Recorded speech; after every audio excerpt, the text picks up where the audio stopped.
Hello Doraemons, welcome back to another new video. So for this video we are going to get started with our tutorial lessons. The very first lesson which you're going to learn is what is coding. So any person who is entering into this technical field of coding have seen this been a lot of lines of code written on the screen and don't even understand why do we write it and why it is used for, what they're trying to say with these lines of code. So let's first understand what coding is. Coding is an action.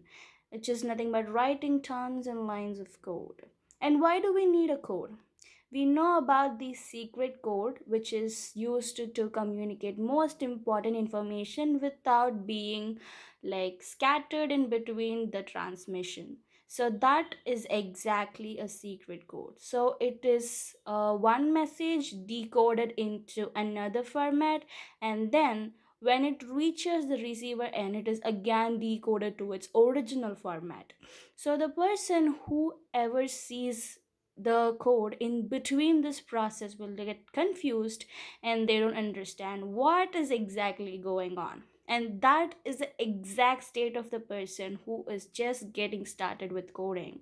They see like tons of lines of codes going on the screen and they don't understand what exactly it is and why it is used for. As you know, usually traditionally we used to talk using letters, phone, mobile phone, and then it started and evolved like fully completely online. So we used to share messages, videos, multimedia files over the internet, and that is being instructed to the computer. So how that exactly works? So this letter thing should be first instructed and coded to the computer as how it should do it. And then only it is going to be used in the market and used by the people around. So let's take a simple example. If I want my computer to do a simple addition calculation, then I'll write code like this: get first number, and then you have to get the second number, and then perform addition over those two numbers, the first number and the second number. And then after doing it, show the output, that is showing the sum. So which we get from the user is called as input, and which we get give after doing the performing everything is called as the output. And this is what basically coding is. It is working on the input, processing it, and then showing them the output. And this is what happens in every language like C, C++, CSS, HTML, JavaScript, and PHP. And people who are getting started with coding wonder why there are so many languages, and is it necessary to learn all of those languages? No. So what is this different languages means is there is a different structure as how we have different language to communicate. Like that we have different languages also to communicate with the computer, but all the logic is same. Water is known as water in every other language. Just like that, all the concepts, sequence, and the conditions we follow is going to be the same. Only the structure is going to be different. Like how communication and words are different in different languages, the structure is going to be different in this programming languages. And as there are these many variety of languages available, people often get confused where to get started and to which language to get started with.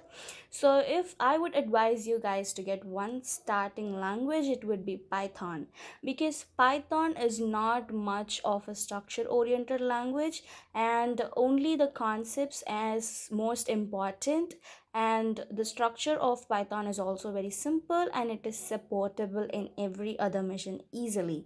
Whereas if you take Java, C++, C, and Python, you can see Java is the structure oriented language, and there is this structure syntax should be strictly maintained.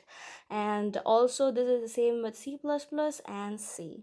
Whereas Python is interpreted language, where the compiler understands a line by line of the code, and if there is any error in the line of a code, until which the code is error free, it will get compiled and it will get executed, and it will stop in the line where you get an error. So it is easy to clarify and the mistakes and correct your code easily, and it is a way more easier way to learn coding. And then after getting good understanding about the concepts, you can move on to Java and C++. So one more advantage of Python is it is used in the frontier technologies of this era as artificial intelligence. Here is a picture of how artificial intelligence is being carried out. So artificial intelligence is nothing but replicating the behavior of human brain into one computer, so that the computer will analyze the structures, the way we see, the way we recognize, and how the way we detect things, and that will be programmed. And how the way we learn is also getting replicated in the machine's behavior. And I hope you got a better idea of what is coding and how coding is performed and why there are different languages and where to get started. So stay tuned for the next video updates, and I'll be walking you through the Python tutorial first, and then slowly we'll move on to Java and also Unix concepts. So make sure you like this video and subscribe to my channel so that you get notified whenever I post a new video. Let's get ready for this adventurous journey. Kudos, cheers, and peace out. And this is your very own Doraemon signing off. Bye.